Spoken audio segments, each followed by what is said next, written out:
எல்லாரும் நல்லா இருக்கீங்களா? இப்போ நம்ம ஒரு ட்ரெடிஷ்னல் ஸ்வீட் ரெசிபி தான் செய்ய போகிறோங்க.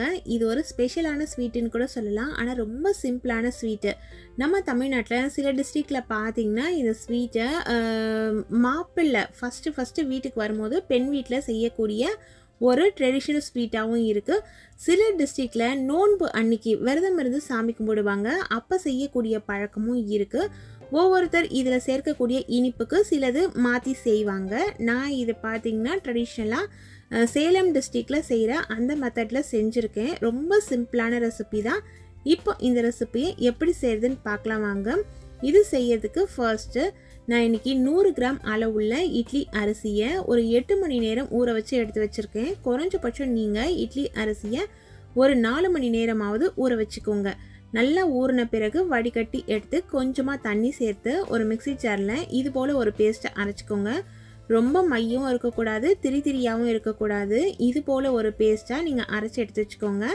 தண்ணி நிறைய சேர்த்துற வேணாம்.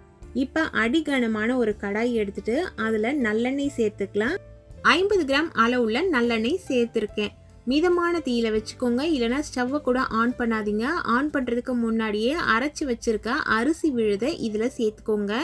கடாய் சூடேறிடுச்சுன்னா இது அப்படியே கெட்டியாக ஆரம்பிச்சிடும். அதனால தான் இப்போ எண்ணெயோடு சேர்த்து நல்லா கலந்து விடலாம். ஸ்டவ்வை சுவிட்ச் ஆன் பண்ணிக்கோங்க. நீங்கள் எண்ணெய் சேர்த்துட்டு இந்த அரைச்ச விழுதை சேர்த்துட்டு அதுக்கப்புறம் கூட ஸ்டவ்வை சுவிட்ச் ஆன் பண்ணிக்கலாம்.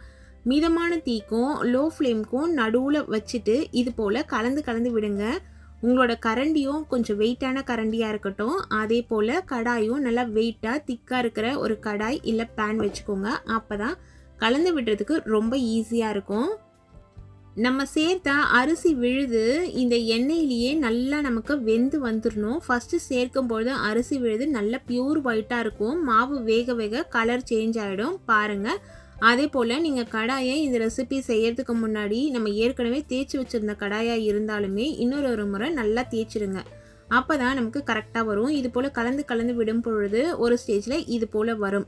நீங்கள் எப்பொழுதுமே நல்லா ஒரு வெயிட்டான கரண்டி வச்சுக்கிட்டிங்கன்னா நமக்கு கலக்கிறதுக்கு ஈஸியாக இருக்கும். குறைவான அளவு போட்டு செஞ்சு பாருங்கள் ஃபர்ஸ்ட்டு. இல்லை நிறைய செஞ்சிட்டிங்கன்னா, ஏன்னா இது நிறைய குவான்டிட்டி ஆகும், நம்ம கொஞ்சம் அளவு செஞ்சோம்னாலே அதுக்கு ஏற்ற மாதிரி பார்த்துக்கோங்க. இப்போ கடாயில் ஒட்டி வருது இல்லைங்களா, இது எல்லாத்தையும் கலந்து விட்டு இது போல் தேய்ச்சி விட்டு நம்ம கலக்கும் பொழுது ஒவ்வொரு ஸ்டேஜ்லையும் இது போல் நமக்கு சேஞ்ச் ஆகும். நம்ம 100 கிராம் அரிசி எடுத்தாலே இந்த ரெசிபி செஞ்சு முடிக்கிறதுக்கு ஒரு 20 மினிட்ஸ் ஆகும். நமக்கு உதிராக இது அப்படியே வந்துடும். ஒரு புட்டு பதத்துக்கு வந்துடும். இந்த மாவு எல்லாமே வெந்து அது வரைக்கும் நம்ம கலந்து விடணும். ட்ரெடிஷ்னல் மெத்தடில் நல்லெண்ணெய் சேர்த்து தான் செய்வாங்க. நீங்கள் உங்கள் விருப்பப்படி எந்த எண்ணெய் சேர்க்கணும்னு விருப்பப்படுறீங்களோ சேர்த்துக்கோங்க. தேவைப்பட்டதுனா லாஸ்ட்டில் கொஞ்சம் நெய் கூட சேர்த்துக்கலாம். நான் இதில் இன்றைக்கி முந்திரி பருப்பு எதுவுமே சேர்க்க போகிறது இல்லை, நெய் எதுவுமே சேர்க்க போகிறது இல்லை. நீங்கள் விருப்பப்பட்டிங்கன்னா முந்திரி பருப்பு கூட சேர்த்துக்கலாம். இது பார்த்திங்கன்னா மெயினாக சேலம் டிஸ்ட்ரிக்டில் எதுக்கு செய்வாங்கன்னா, கல்யாணம் ஆகிட்டு பொண்ணு மாப்பிள்ளை பொண்ணு வீட்டுக்கு வரும்பொழுது பொண்ணு வீட்டில் செஞ்சு தரக்கூடிய ஒரு ஃபர்ஸ்ட் ஸ்வீட் என்னன்னு பார்த்தீங்கன்னா இந்த ஸ்வீட்டு தான். இது பார்த்திங்கன்னா சேலம்லேயே ஒரு ஊரில் உக்காளின்னு சொல்லுவாங்க, சில ஊர் பக்கம் உக்காளி பொடின்னு சொல்லுவாங்க. கிராமங்களில் செய்யக்கூடிய ஒரு ட்ரெடிஷ்னல் ஸ்வீட்டு. இந்த ஸ்வீட்டை மாப்பிள்ளை ஸ்வீட்டுன்னு கூட சொல்லுவாங்க. உங்கள் ஊர் பக்கம் இந்த ஸ்வீட்டுக்கு வேறு ஏதாவது பேர் இருந்ததுனாலுமே சொல்லுங்கள். இப்போ பாருங்கள் எந்த அளவு நல்லா உதிராக வந்துருச்சு, கலரும் மாறிடுச்சு. இது வரைக்கும் நல்லாவே நீங்கள் கலந்து விட்டுடுங்க. எண்ணெய் கொஞ்சம் கூடுதலாக நம்ம சேர்த்து செஞ்சால் தான் இது போல் வரும். அதுக்கு தான் நான் இதில் நல்லெண்ணெய் சேர்த்துருக்கேன். இப்போது தேவையான அளவு ஏலக்காய் சேர்த்துடலாம். 1/2 டேபிள் ஸ்பூன் அளவு சேர்த்து இது நல்ல பாகு வெல்லம். எந்த அளவு அரிசி எடுத்தோமோ அதுக்கு சமமான அளவு, அப்படிலாம் அதுலேருந்து 1/4 பங்கு அளவுக்கு வெல்லம் சேர்த்துக்கணும். நல்ல பாகு வெல்லம் சேர்த்துருக்கேன். இது நல்லா சூட்லேயே இலகலாக மாறி இதுலேயே கலந்துரும். பாகு வெல்லத்துக்கு பதிலாக சிலர் சாதாரண வெள்ளை சர்க்கரை சேர்த்து கூட செய்வாங்க, சிலர் நாட்டு சர்க்கரை சேர்த்து செய்வாங்க, பனங்கருப்பட்டி பாகு எடுத்து கூட செய்வாங்க. நீங்கள் உங்கள் விருப்பப்படி உங்களுக்கு எது பிடிக்குமோ அதுக்கேற்ற மாதிரி சேர்த்து செஞ்சுக்கோங்க. இப்போ வெல்லத்தை நம்ம இது போல் கலந்து விடலாம். அந்த சூட்லேயே இது நல்லா கலந்து உருகி அப்படியே இந்த மாவோடு சேர்ந்து உதிராக ஒரு புட்டு பதத்துக்கு வந்துடும் பாருங்கள்.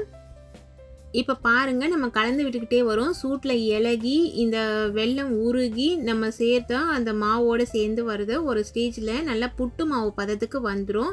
பொதுவாக இந்த ரெசிபி பொறுத்த வரைக்கும் பார்த்திங்கன்னா புழுங்கல் அரிசி, சாப்பாட்டுக்கு நம்ம பயன்படுத்துகிற புழுங்கல் அரிசியில் செய்வாங்க, இல்லைனா இட்லி அரிசியில் செய்வாங்க. இப்போ எல்லாமே நல்லாவே கலந்து வந்துருச்சு. இன்னும் கொஞ்சம் அந்த இலகல் தன்மை மாறி உதிராக வரட்டும்.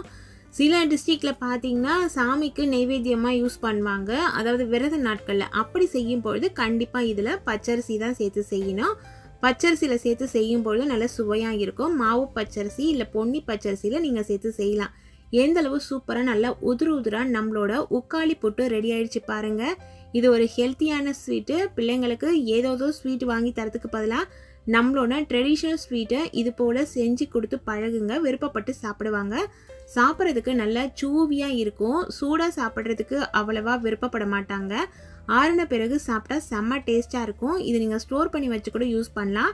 ரூம் டெம்பரேச்சர்லேயே 5 நாள்லேருந்து 7 நாள் வரைக்கும் கூட வச்சு யூஸ் பண்ணலாம். எவ்வளவு சூப்பராக உதிராக உக்காளி புட்டு செம்ம டேஸ்ட்டாக ரெடி ஆயிடுச்சு பாருங்கள்.